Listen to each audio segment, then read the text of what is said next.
Okay, so here's going to be your homework help for this one. All right, I'm kind of and I'm going to do it a little differently. I'm going to first of all, I'm not doing this one. I'm just going to do number 4 with you guys. And I apologize about this thing. It was in the screen capture. It should say domain of f of g of x, right?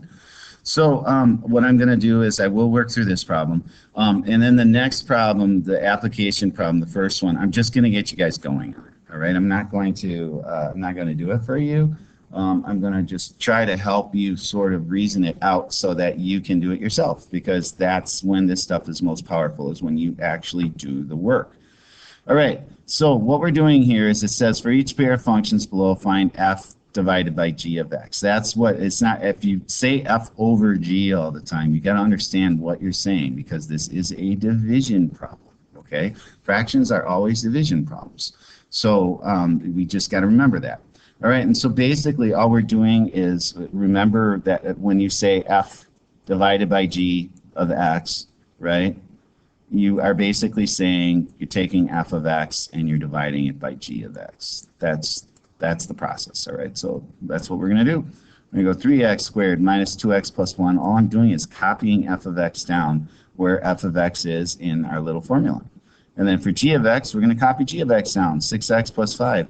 And then that's this. So we're done with part A. So check mark, finished.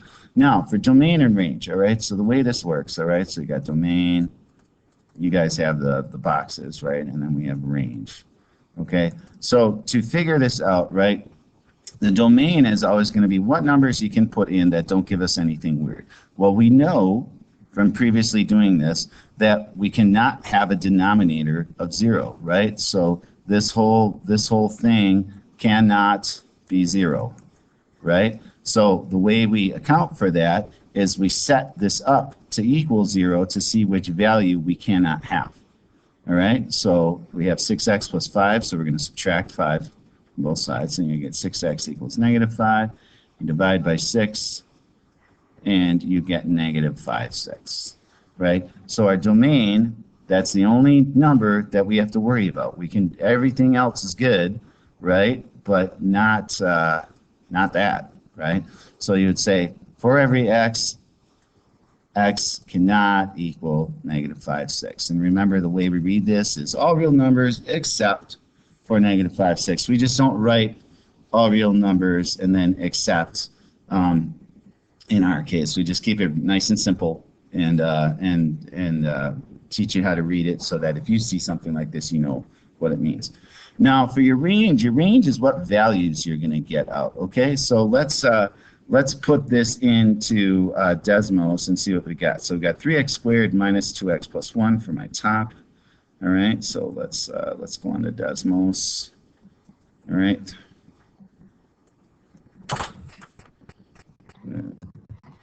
So we have 3x squared s 3x squared plus 2x, and then what was it, minus 1?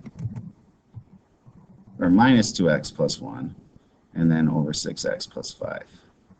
Minus 2x plus 1 over 6 plus 6x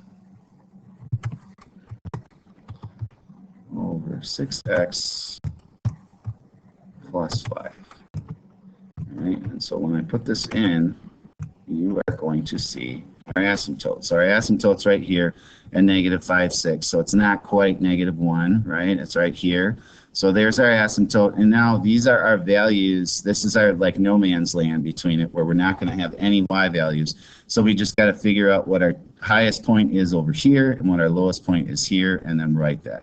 So we have negative 2.425. So we're going to go and we're going to write that down somewhere. So we're going to say negative 2.425. Okay, make sure I wrote that right. Yep. And then this is my lowest point right here. This is where it crosses the y-axis, right? And then here we got 0.092. All right, 0.092. Okay, so my range, okay, is basically going to be all y values, okay? And then y has to be less than or equal to this negative 2.425, or y has to be greater than 0.092. Okay, and so that's how we make that's how we account for the range, right? Is doing that. Okay. Okay, so now what we are going to do is we are going to look at setting up this last problem here, right? So photography, right? A group of photographers planning an exhibit of their work. Each photographer is contributing 5 prints to the exhibit, and the cost of framing each print is $7.85. There's also a flat fee of $200 to rent the room for the exhibit, right? The photographers plan to split the cost of the exhibit equally. Okay, so if you're writing the function that represents total cost of exhibit, right? So what you have to figure out is, first of all, you have the each photographer cost, right? So for each person, right? And then you're adding to that this $200. So your variable, right, and it tells you X is the number of photographers. So your variable is going to go over here and it's going to multiply by something, right? And it's going to add whatever your multiplier is, we call that our slope, right, or our rate, is going to add to $200 to figure out the total cost, right? Now, it says that this is confusing because you have to understand something. It's saying each photographer is contributing five prints to the exhibit, and the cost of framing each print is $7.85. Well, if we know that every photographer is contributing 5 prints, and that each print is $7.85, I can figure out what that cost is for each photographer just by multiplying it, right? And then once I figure that out, that's going to be what each photographer pays. So that's going to be your number you're going to use here, right? That's going to be the number you're going to use there.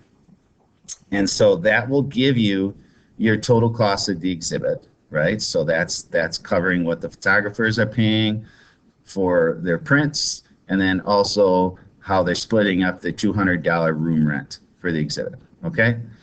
And then for part B, it says, in addition to the photographers, 3 family members offer to participate in sharing the cost of the exhibit, right? So write a function, P of X, to represent the number of people who paid for the exhibit. All right, so if you're doing that, and you know that X is number of photographers, well, if there's 3 more people, all right, so you have to think about this, 3 more. Think about, how do we write 3 more as an expression? Well, most of the time when we think of more, right, if I say, hey, you have 10 apples, and I pick 2 more apples, how many apples do I have? And most of you can figure that out in a second, say 12, and then I would say to you, what operation did you do? What math operation did you do? And that's the clue to writing your expression for the number of people who are paying for the exhibit, right? Because it is now the photographers and, right, the photographers and the 3 family members, the additional 3 family members, right? And it's not saying 3 family members per photographer, it's just 3 total family members. So it could be some guy's wife, some lady's cousin, and somebody else's dog, who knows, right? But 3 family members are covering this, right? And so once you have these 2 things figured out, the rest of the problem will kind of do itself, and you'll be able to figure it out. So hopefully this helps you with the setup, and good luck.